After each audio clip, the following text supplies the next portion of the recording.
साहब के खिलाफ कोई नहीं जा सकता, वो कोई भी हो, कांग्रेस, बीजेपी, शिवसेना।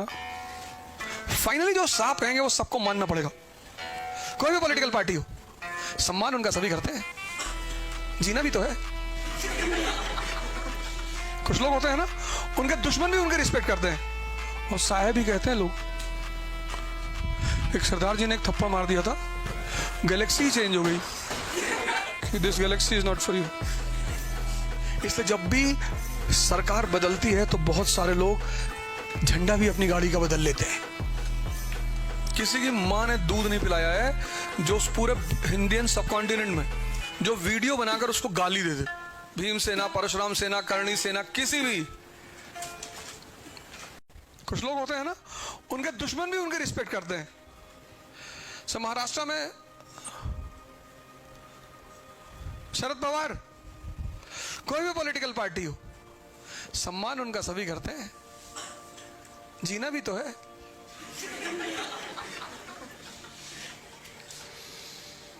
साहब के खिलाफ कोई नहीं जा सकता, वो कोई भी हो, कांग्रेस, बीजेपी, शिवसेना। फाइनली जो साहब कहेंगे वो सबको मानना पड़ेगा।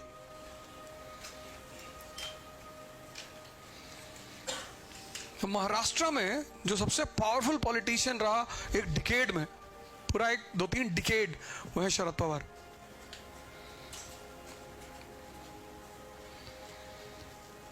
कह दिया तो कह दिया, डन साहब। और साहब ही कहते हैं लोग।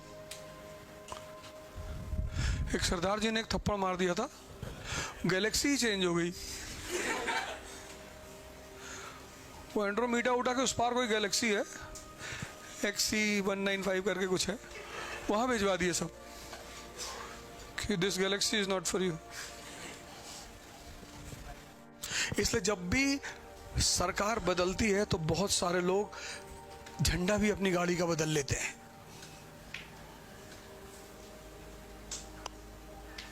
अभी पूरे शहर में कहीं उद्धव ठाकरे जी की फोटो दिखाई पड़ रही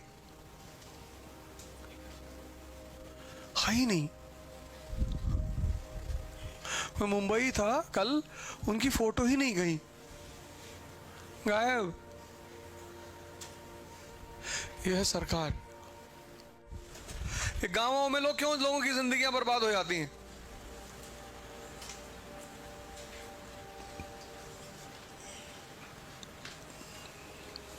जेलों में जाके देखो कितने लोग बंद हैं, पूरी जिंदगी खत्म हो गई। 2 मर्डर कर दिया, 4 मर्डर कर दिया,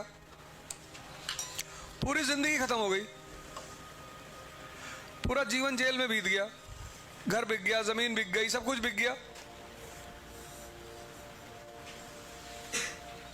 लेकिन वही मर्डर तो दाऊद इब्राहिम ने भी किए हैं और उसके बारे में कहा जाता कि उसने कुछ किया ही नहीं, करवाया। किताब लिख दी गई उसके ऊपर, फ्रॉम डोगरी टू दुबई। क्योंकि जब भी उसने गोली चलवाई तो मुंबई की वसूली के लिए चलवाई। उसने गोली इसलिए नहीं चलाई कि तुमने अपनी गाड़ी मेरी पार्किंग में खड़ी कर दी थी।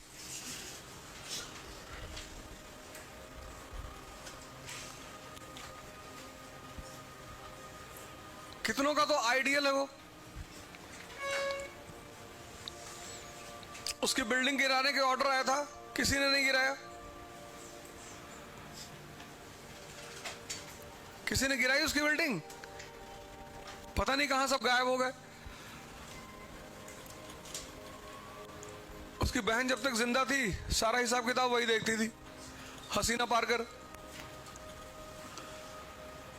अगर इंडिया आ जाए तो प्रेसिडेंट तो बन जाए मरते मरते। और किसी माई के लाल ने आज तक उसके ऊपर वीडियो बनाकर गाली नहीं दी है। किसी की हिम्मत नहीं है। किसी की मां ने दूध नहीं पिलाया है जो उस पूरे इंडियन सबकॉन्टिनेंट में जो वीडियो बनाकर उसको गाली दे दे। बाकी सबको गाली दिया, संतों को दिया, टीचरों को दिया, डॉक्टरों को दिया, सबको। पर सबसे बड़ी बात जो मैं इस देश के बारे में सोचता हूं कि बताओ यार, सबको पता है कि रात में गाली दिया, सवेरे जहां घर होगा ना वहां टेनिस कोर्ट बना होगा।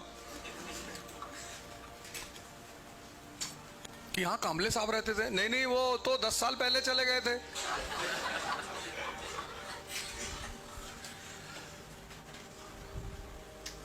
वो किसी भी सेना का हो, भीम सेना, परशुराम सेना, करणी सेना, किसी भी, किसी की हिम्मत नहीं है कि उसको गाली दे दे।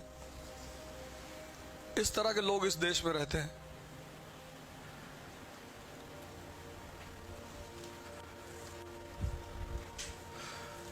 चौबीस घंटा लगेगा, 24 आवर्स। वो प्लास्टर सूखने में थोड़ा टाइम लगता है ना, गिरा तो वो देंगे 2 ही घंटे में।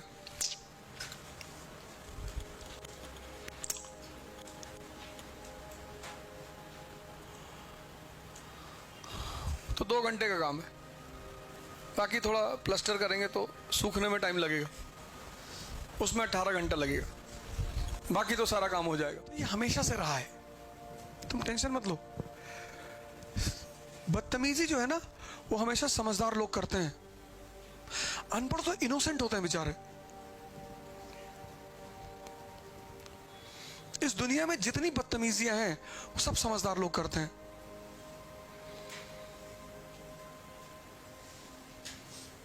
यही तो एक राज की बात है।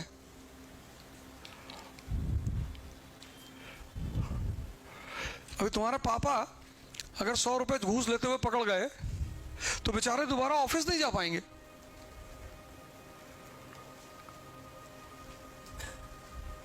तो ये हमारे पॉलिटिशियंस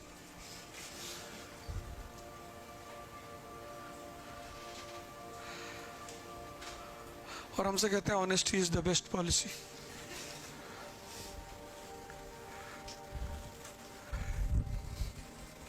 यही तो खेल है। एक भारत के एरिस्टोटल हैं, उन्होंने भी रिसेंटली मुझे ट्रोल किया कि ओझा वाज सेइंग कि तिलक वाज अगेंस्ट, ये वाली नहीं, वो इंडिया स्ट्रगल फॉर इंडिपेंडेंस, हाँ ये वाली, ये देखो ये किताब है ना। उन्होंने मुझे ट्रोल किया अभी, वो बहुजन लीडर हैं शायद, बहुजन समाज, और ओझा इज अ ब्राह्मण and he was saying कि तिलक was against caste system and untouchability। पर आजकल पता है क्या करते हैं लोग, आजकल टाइप करते हैं एक पेज पर, फिर उस पेज को वीडियो में दिखाते हैं कि किताब में लिखा हुआ, किताब का नाम नहीं बताते। देखो तुम लोग पढ़े लिखे हो ना, ये देखो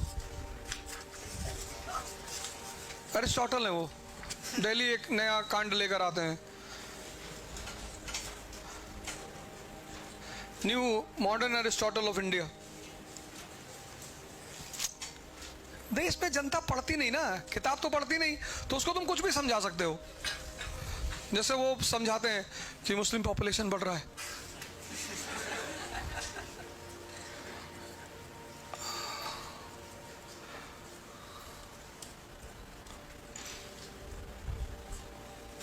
अरे यार थैंक यू। ये देखो वो वीडियो सब घूम घूम के तो सब लोगों के सामने आ ही जाता है कभी ना कभी। तो हर एक आदमी में होते हैं 20-30 आदमी, जिसको भी देखना 8-10 बार देखना। ये भी लास्ट में उन्होंने शायरी भी कही है। तो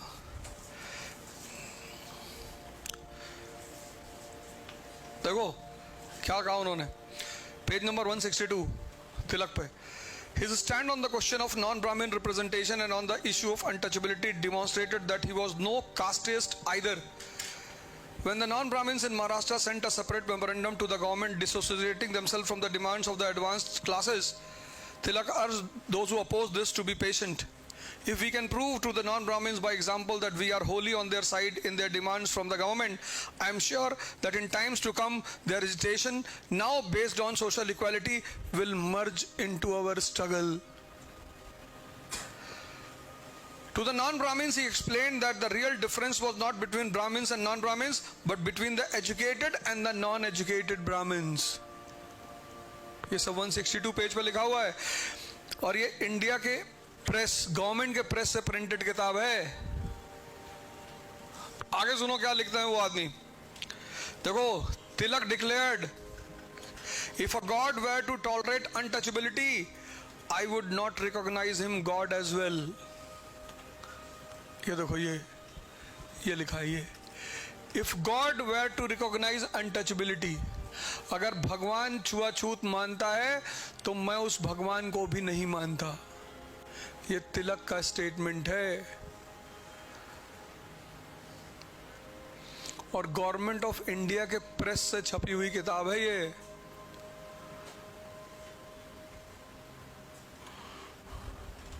यंग से हैं बेचारे, चश्मा वश्मा लगा के आते हैं। दलितों का शोषण किया ब्राह्मणों ने, पूछो कैसे, खुद ही बोलते हैं वो। फिर कहते हैं मैं बताता हूं।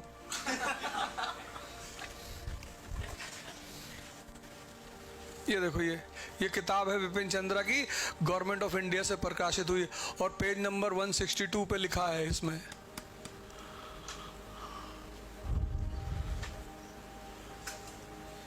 पर मुझको एक चीज में बड़ा मजा आता है, ट्रॉल होने में। आधा से ज्यादा तो मैं खुद ही करवाता हूं, लेकिन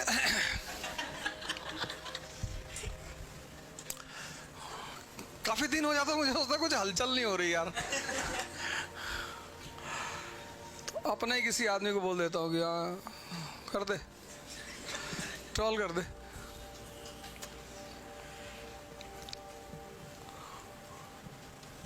कल किसी लड़के ने मुझे मैसेज किया था कि सर इनको हम मार डालेंगे किसी, फिर मैंने मैसेज किया, आ रहा है आराम से,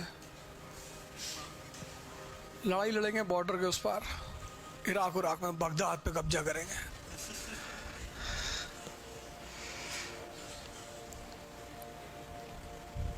बिना इंटरेस्ट से कोई लड़ाई नहीं लड़नी, मस्ती से रहो। जितने महापुरुषों को लोग पूजा करते हैं ना, एक को फॉलो करना पड़ जाए तो हालत खराब हो जाए इनकी। पूजा करना आसान है, फॉलो करना मुश्किल है। रामचंद्र जी की पूजा करना आसान है, फिर रामचंद्र को फॉलो करना।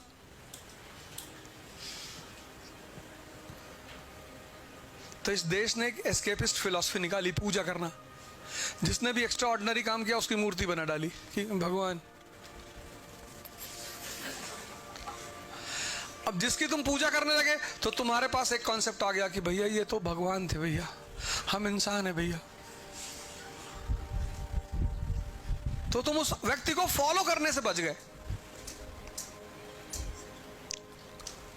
किसी को नहीं फॉलो करना हो तो उसको भगवान बना दो, और किसी को नहीं फॉलो करवाना हो तो उसको भगवान बना दो। तभी तो बुद्ध ने कहा था कि मेरी मूर्ति मत बनाना। उनको पता था कि इस देश का जो समझदार तबका है वो उनको भगवान बनवा देगा, फिर लोग ध्यान भूल जाएंगे। अब जो काम भगवान करता है वो हम कैसे करेंगे? अब कृष्ण ने उंगली पे पहाड़ उठा लिया तो आप रिलैक्स है, क्यों? तो भगवान थे भैया।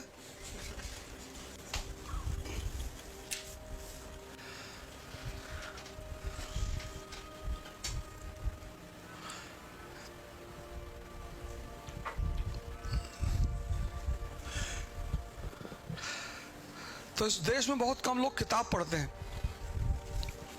देखो लिखा है 162 नंबर पेज पे। कभी वो भाई साहब मिलेंगे, यहीं के हैं, महाराष्ट्र के, यहीं के हैं। हर एक आदमी में होते हैं 15-20 लोग, किसी से जब भी मिलना 8-10 बार मिलना। मुझे दुनिया में एक ही चीज से नफरत है, शायरी से। अच्छी चीज है, चूंकि मैं कर नहीं पाता इसलिए मुझे नफरत है। जो चीज नहीं कर पा रहे हो विरोध करो उसका।